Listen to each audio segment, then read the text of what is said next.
Sa gitna ng daan na puno ng hirap,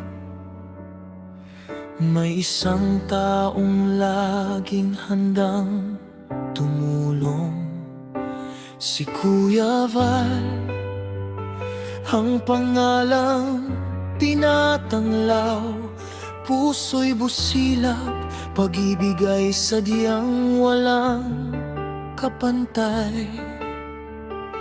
Para sa mga dukha, nawawalan ng pag-asa, siya ay nandyan, handang magbigay ng Hello guys, welcome back to my YouTube channel, Baby Roda Vlog.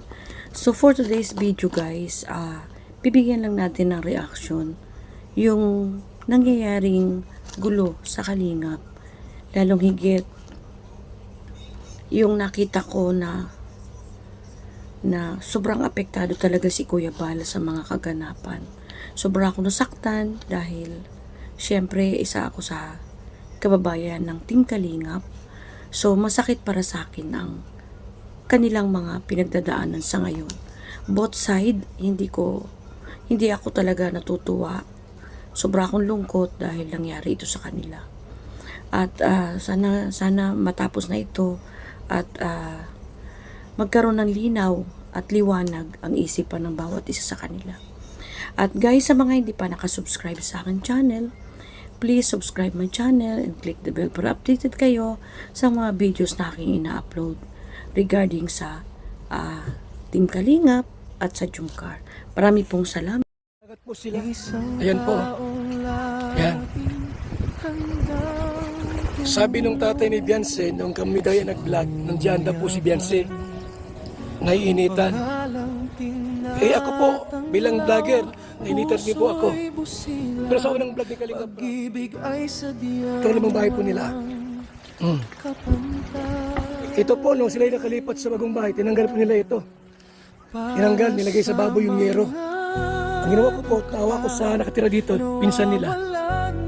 Ayan, binalik ko po, bumili ako ng yero. Yan po yung bahay nilang lumao. Yan po. Yan, tabing dagat po yan. Yan, tara sa loob.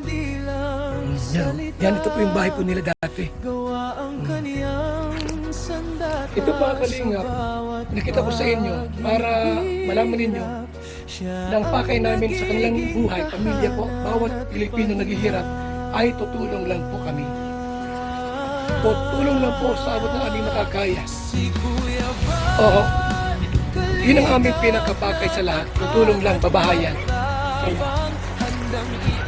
Bakit pinatulpo ako? Tara po, doon sa bahay po na pinagawa namin.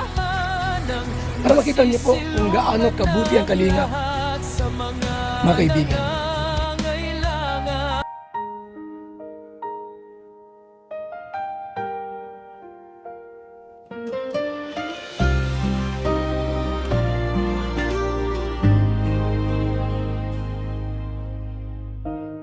Sa gitna ng daan na puno ng hirap, may isang taong laging handang tumulong. Si Kuya Val, ang pangalang tinatanglaw. Puso'y pusilak, pag-ibig ay sadyang walang kapantay. Para sa mga dukha, nawa Yung bahay po na pinagawa natin na Beyonce. Yan. Nakita ko lang sa inyo. Para malaman niyo po na ang Kalingap hindi lamang basta vlog. Content. Kundi nagpapabahay po tayo. Yan po yung bahay po na Beyonce. Yan po. May tindahan pa po sila. Tindahan yan. At binigyan natin ng motor, tricycle. Yan. Hanap buhay po nila. May scooter pa po. May scooter pa po mga kaibigan. At binigay po sa kanila. Yun. Yun ako mapasok sa loob. Ayan. So, malaki pong bayan. Kuriba po.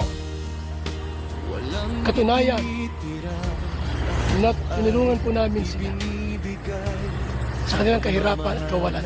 Dalisay sa bawat isa'y inihahati ang kanyang pangarap, tahanan para sa mahihirap upang walang maiwan. Lahat ay mayroong mapupuntahan at masisilungan.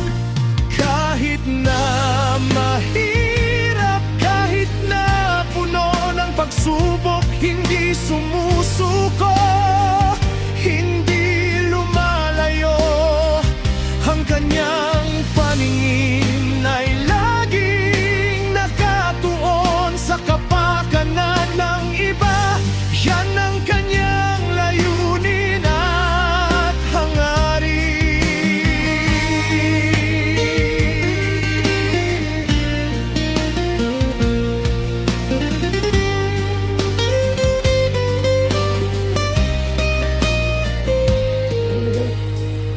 Ayan ha. Sa mga walang-wala, Ay, parehas pa yun. siya ay nagiging ama, Lima yan, diba? nagbibigay pagkain, tuluyan at pag-asa.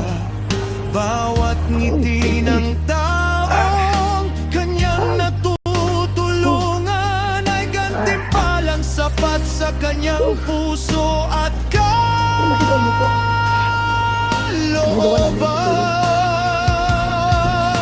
kalooban. Hindi naghihintay ng anumang kapalit, kundi ang makitang masaya at ligtas.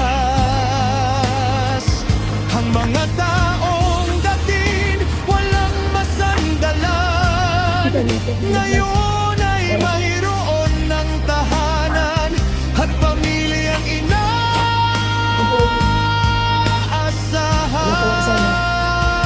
inaasahan. Si Kuya Val, haligi ng pagmamahal at galing.